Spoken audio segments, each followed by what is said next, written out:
I'm from the medical stream. After a person clears the MBBS examination, everyone is so deeply conditioned, and the market, the society, everyone says this rank, this branch you should take. This rank, this branch. And it's in the West that the branches which are research-based given to the toppers, in contradiction to India. Forget about the fields that require a lot of R&D expenditure. Think of the arts. Are we creative even there? Think of music. Think of movies. Are we creative? We are picking, copying, plagiarizing. How does it matter who is the king? My job is to just... Even Indians who are doing well abroad, very few of them are innovators or creators. All that we want is a safe and settled life. And what does settlement mean? But when it comes to being disruptive, you won't find Indians there. We are up for sale. Come, I'm available. This is the price tag. Yes, we need money. But fear has seeped so deeply within us that we just cannot see beyond money. Creation is rebellion. Do we see this? But when this becomes your life, how will you rebel? Pranam Acharya ji. So Acharya ji, my question is related to the chapter The Jungle in a Necktie. Is education about making a living or having a life worth living? I'm from the medical stream.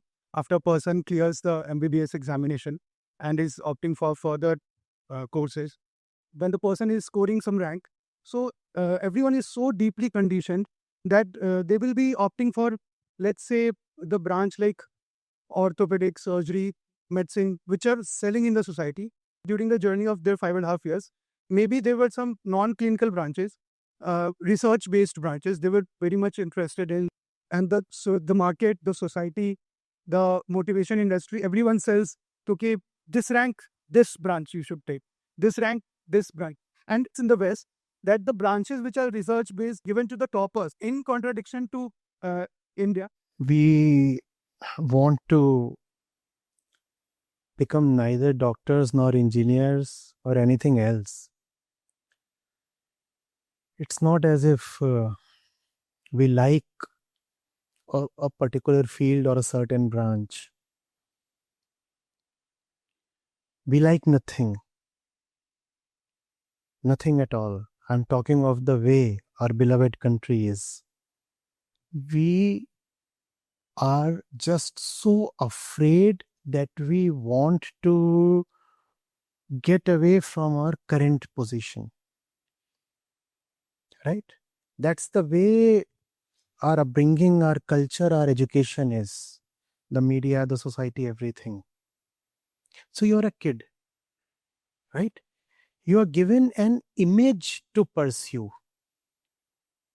And that image is a distant one, far off in the future. Let's say that image means that image shows you enjoying life in the States, United States, right? A villa of your own, 2 nice cars, 2 cute kids,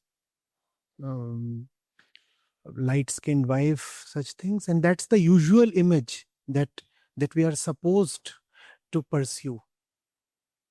That image is everything. And where does that image come from? That image comes from a deep-rooted fear. Deep-rooted. That fear is who we are. That fear has become our primary identity. When you are afraid, you can't love. When you are afraid, you can't be creative. So how is it that our internal processes move? Please understand. So there is that image there, right? So at the age of 30, that's where I want to be. Now from that place, we reverse engineer our entire life. So if you have to reach there, then you have to reach there. And if you have to reach there, then you must reach there first. To reach there, you must step on that one first. To step on that, you must step on that. To step on that, you must take a step in that direction. And that's the way we calculate what's the next step to take. Which basically means there can be no love for the next step here. Because this next step here, according to us, in our calculation, means nothing at all. It is just a passage towards that ultimate image that we must reach. And where is that ultimate image coming from? A deep-rooted sense of inferiority. Somehow I want to feel secure, and I'm told I'll be secure when I'll have X $1,000 in my account, a new passport, a green card or something. Social security, this, that. That's when, and it's not as if I really know whether that image deserves to be pursued. But that's in the air. That's the social message. If you reach there, you are good, you are doing well, you are successful. But life is not that. That may actually never be achieved, and one does not know what happens if at all that is achieved. Life is all this. We have a certain ambition for that. We have a certain ambition towards that. Even that is just ambition, nothing more than that. But towards all this, which really is life, we have no affection at all. Because this is supposed to be just the pathway, the route, the rites of passage. Why are you there pursuing this particular degree? No, nothing. If I pursue this degree, then it will be easier to take admission to the next one. Why the next one? Because that will make it easier for me to get an internship there. Why there? Because from there I can pursue that stream. Why that stream? Because from there it is easier to migrate to the US. If that is how the logic is, what love can you expect for all the intermediate stages? The intermediate will remain intermediate. Something that you are just somehow tolerating. Something that is not meant to be lived or enjoyed. Something that is meant to be wished away speedily. Can this part of it just vanish? So it's not as if those who opt for computer science, or tell me one of the preferred branches in medicine. Dharma, radiology, medicine. Dharma is the preferred branch. So there are two basic reasons. Give me just one preferred branch. So Dharma is the preferred branch. So somebody opts for computer science in engineering or Dharma in, where this surprises me, dermatology. Because of the relaxed lifestyle. Oh, relaxed lifestyle. That is a different reason. Okay. Everything is skin deep, it seems, in life, huh? So there somebody wants Dharma. It's not as if he loves to lick skin or something. Here somebody opts for comp science. It's not as if he loves chewing chips. Just that's the route you need to take to achieve that. And that may actually never be achieved. Worse still, even if that is achieved, it may prove to be a disappointing mirage.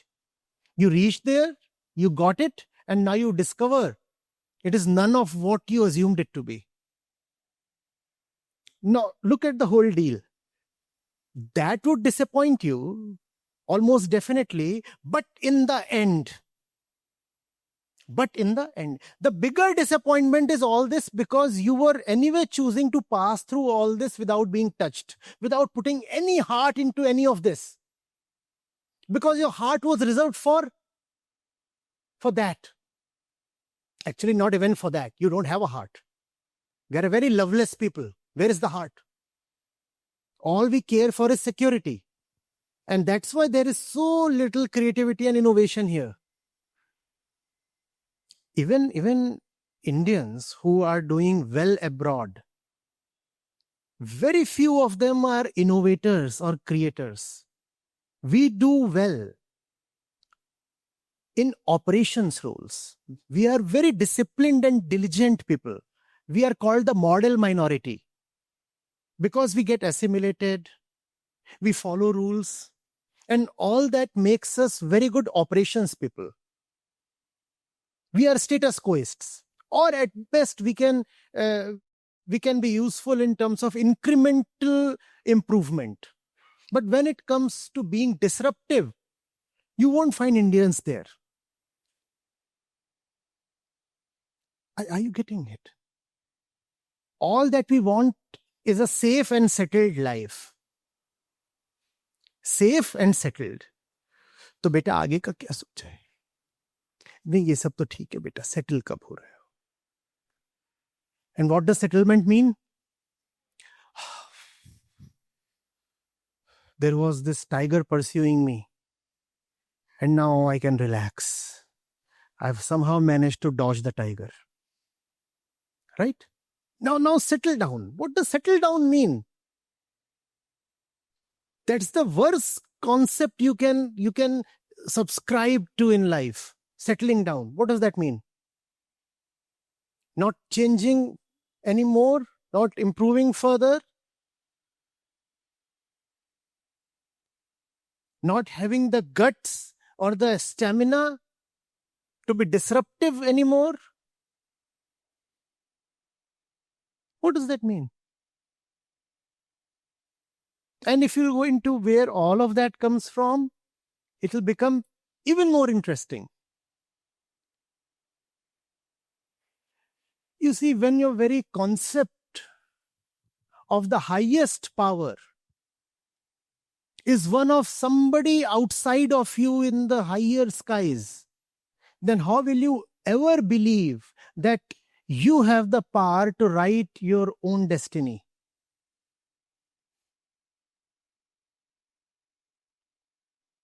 I thought it was a thing of the last century.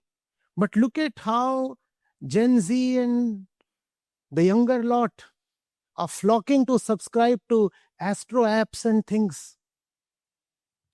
And where is that coming from? There is a divine power out somewhere controlling my life. So who am I to try too much? Who am I to walk against my fate, to swim against the stream?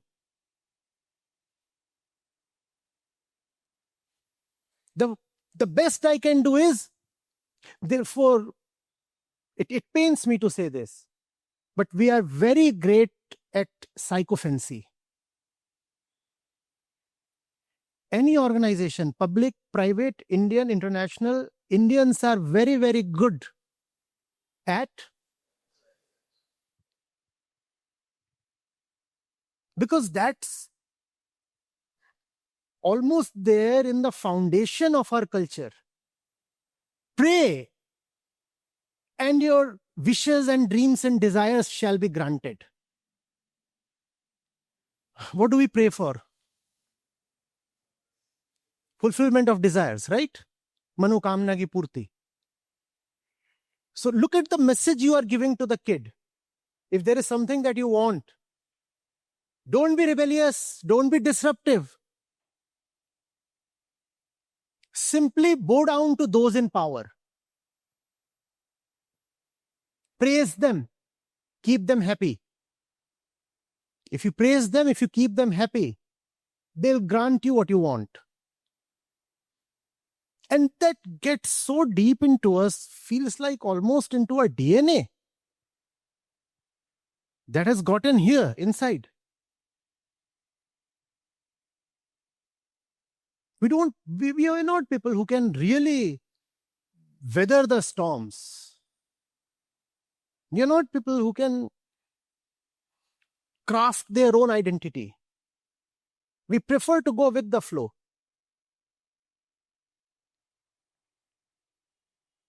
The US has been attractive since so many decades. We went there. Now Indian students are going to China. That's the emerging superpower.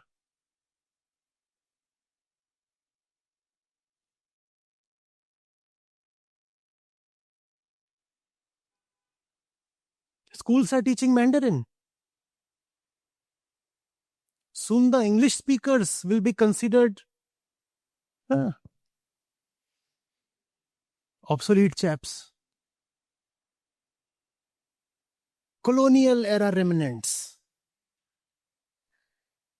Mandarin is cool, like K-pop.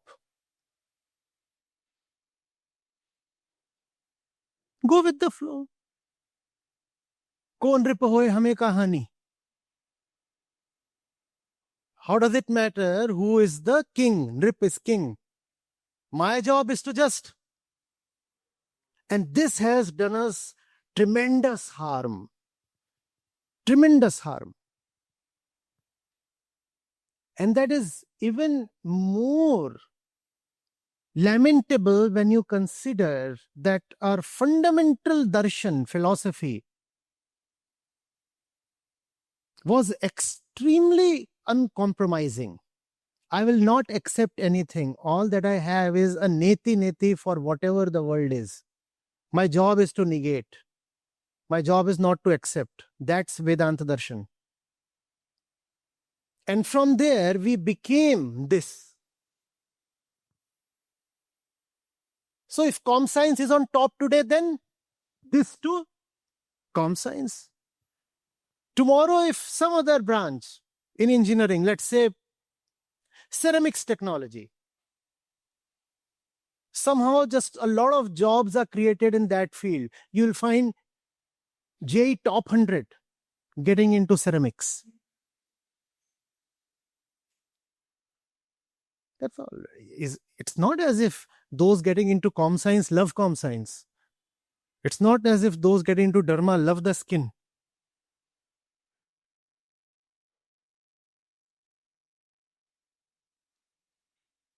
In the Hindi heartland, which lags behind the South in many ways, engineering colleges came up after a phase lag. The South was already ahead. Then the North tried to catch up, and suddenly thousands of seats were created.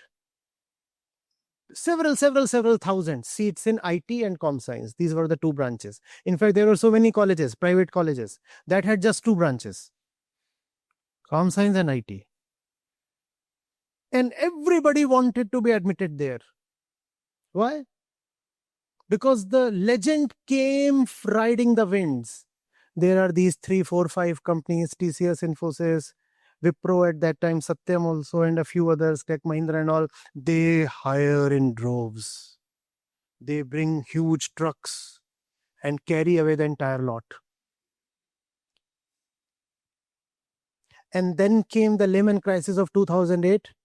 And after that, there was an IT shock. So all the capacity that was created between the years 2000 and 2008 was now laid waste. And I have seen how students ran away even without completing their 4-year course. Because it was not as if they loved coding. They went there thinking that that would somehow enable them a route to Bangalore at least, if not the Silicon Valley. When they found that this is not taking them even to Bahraich, let alone Bangalore, they ran away without even, and the colleges were chasing them. Deposit the fees at least for the 2 years you were here.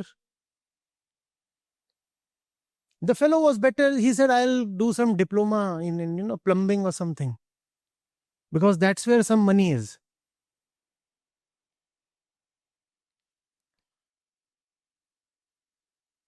From an angle, it looks perfectly normal.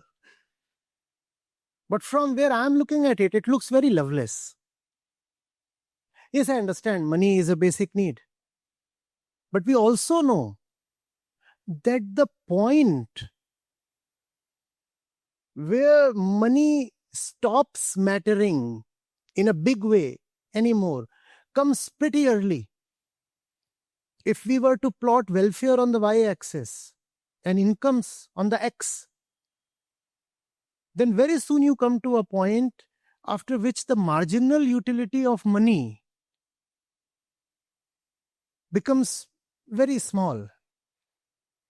Meaning you can keep adding money to your life and yet your welfare won't improve.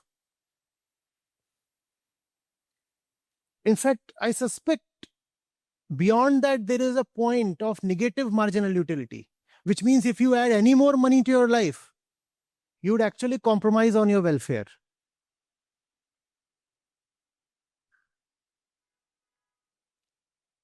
So, yes, we need money. But fear has seeped so deeply within us that we just cannot see beyond money. Forget about the fields that require a lot of R&D expenditure. Think of the arts. Are we creative even there?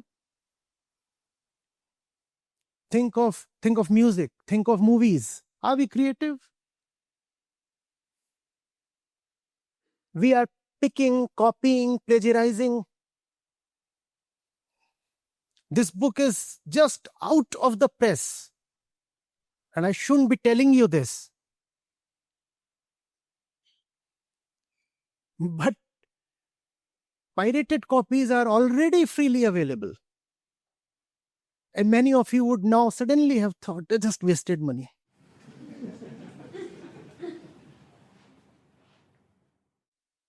That's what we are very good at doing. Not creating stuff, but copying it.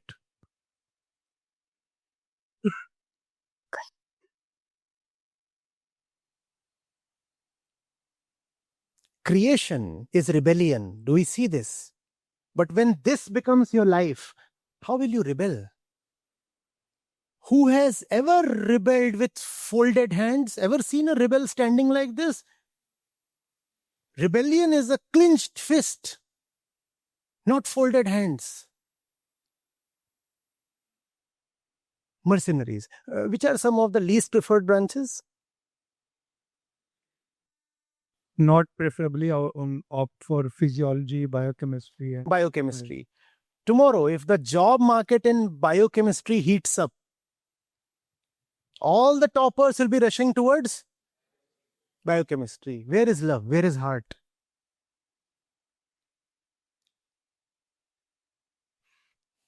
We are up for sale.